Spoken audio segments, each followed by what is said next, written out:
अस्सलाम वालेकुम Sindhi भाइरो Sindhi info channel में एक दफ़ो ॿीहर ख़ुशि आमदीद। असांजो की इन वीडियो में इहो ॾिसंदासीं त 10,000 खां शुरू थींदड़ 10 कारोबार कहिड़ा आहिनि जेके शुरू करे सुठो रोज़गार कमाए सघिजे थो। बिराए महिरबानी हिकिड़ी नंढड़ी असांजी गुज़ारिश आहे तव्हांखे, जेकॾहिं तव्हांजे दिमाग़ में इहो आहे त माण्हू छा चवंदा या मां इहो कारोबार कयां, त हिकिड़ो नंढड़ो पैगाम आहे अव्हांजे लाइ त इहे साॻा माण्हू जेके छा चवंदा इहा लूण जी थैली बि फ्री में कोन ॾींदा। अॼुकल्ह जे हिन दौर में बिज़नेस तमामु घणो ज़रूरी थी वियो आहे। असांजी सिंधी क़ौम खे जेको आहे उन जी तरफ़ लाज़मी अचणु घुरिजे। 10,000 जी का एॾी वॾी रक़म न आहे, 10,000 सिर्फ़ु थोरा पैसा आहिनि, लेकिन वरी बि असां कोशिशि करे हिन में नंढा कारोबारी आइडिया ॾिना आहिनि जेके शुरू करे सुठो रोज़गार कमाए सघिजे थो इज़त वारो। जेकॾहिं चैनल सब्सक्राइब न कयो आहे, चैनल खे सब्सक्राइब कयो। अचो वीडियो शुरू कयूं था। नंबर पहिरें ते जो कारोबार असां रखियो आहे उहो आहे चांहि जे होटल जो बिज़नेस।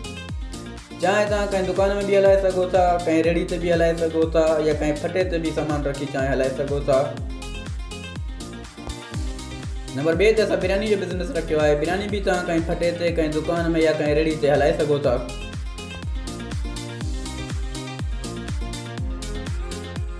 नंबर 3 ते असां लंडे जो कारोबार रखियो आहे।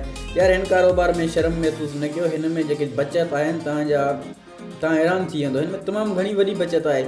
5,000 में पूरो बंडल तव्हांखे मिली वेंदो आहे लंडे जो मिक्स सामान जो। इहो न सोचो त माण्हू छा चवंदा, यार पठान पंजाबी महाजर इहो कारोबार करनि था, उहे माण्हू न आहिनि छा। नंबर 4 ते असां बर्गर जो कारोबार रखियो आहे। हीउ कारोबार वरी अहिड़ो आहे, दुकान खां बि वधीक रेड़ी ते घणो हलंदो आहे। बर्गर जे कारोबार में अंडे वारे बर्गर या सादो बर्गर, हिन में तमामु घणी बचत थिए थी। शुरू करे ॾिसो, इनशाला फ़ाइदो ज़रूरु थींदो। नंबर 5 ते जो कारोबार रखियो आहे उहो आहे सब्ज़ी जो कारोबार। सब्ज़ी जे कारोबार में तमामु घणी वॾी बचत आहे। तव्हां सब्ज़ी मंडी वञो, जिते होलसेल में सब्ज़ी मिलंदी आहे, उतां सब्ज़ी वठी शहर जी मार्केट में वेचो, तमामु घणी बचत आहे। नंबर 6 ते कारोबार असां फ्रूट जो कारोबार रखियो आहे। हीउ कारोबार बि सब्ज़ी जे कारोबार वांगुरु आहे। फ्रूट जी रेड़ी या ठेलो हणी तव्हां हिकु सुठी इनकम कमाए सघो था। नंबर 7 ते असां इनकन जो कारोबार रखियो आहे। तव्हां कंहिं बि इनकन वारे ते वञो, उनखां पुछो होलसेल में सामान किथां मिलंदो, तव्हां सामान वठी करे वेचे सघो था। सुठो कारोबार आहे, 10,000 खां शुरू थी सघे थो। नंबर 8 ते असां सिंधी हैंडीक्राफ्ट जो बिज़नेस रखियो आहे। हिन कारोबार जा 2 फ़ाइदा आहिनि। हिकु त पंहिंजो बिज़नेस बि शुरू थी वेंदो, ऐं ॿियो जेको सिंध जो कल्चर आहे उहो बि ॿियनि शहरनि ते नुमाया थी वेंदो। तव्हां इहे चीज़ां ॻोठनि मां खणी करे शहरनि में वेचे सघो था। इस्लामाबाद, लाहौर, कराची अहिड़नि वॾनि शहरनि में हिन चीज़ जी तमामु घणी वॾी डिमांड आहे, ऐं पूरी दुनिया में हिन चीज़ जी डिमांड आहे। तव्हां वेचे सघो था।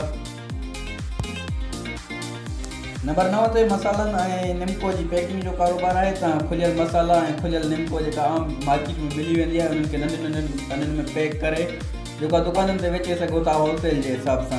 हिन में सुठी बचत आहे ऐं ईज़ी आहे। 10,000 खां ईज़ी शुरू थी सघे थो। एॾी का मुश्किल कमु न आहे। हिन में सिर्फ़ु महिनत आहे, कयो इनशाला फ़ाइदो थींदो। नंबर 10 ते असां दराज़ जो बिज़नेस रखियो आहे ऑनलाइन। 10,000 मां ईज़ी शुरू थी सघे थो। 10,000 जी चीज़ां वठी उन जूं तस्वीरां कढी तव्हां ऑनलाइन दराज़ जे दुकान ते रखो, सुठी इनकम ईंदी। हिन कारोबार जेको आहे तव्हां यूट्यूब तां रिसर्च करे पोइ शुरू कयो। हिन कारोबार में बैंक अकाउंट ज़रूरी हूंदो आहे, लेकिन 10,000 में शुरू थी वेंदो। जेकॾहिं असांजी हीअ वीडियो तव्हांखे ऐं इहे आइडिया पसंदि आया त हिन वीडियो खे लाइक ज़रूरु कयो ऐं चैनल खे सब्सक्राइब ज़रूरु कयो। हिन वीडियो जे हेठां ॻाढ़े कलर जो सब्सक्राइब जो बटन नज़र अची रहियो आहे, इनखे क्लिक कयो, सब्सक्राइब कयो। असांजी हर वीडियो सभ खां पहिरियों तव्हांखे मिलंदी। Thank U.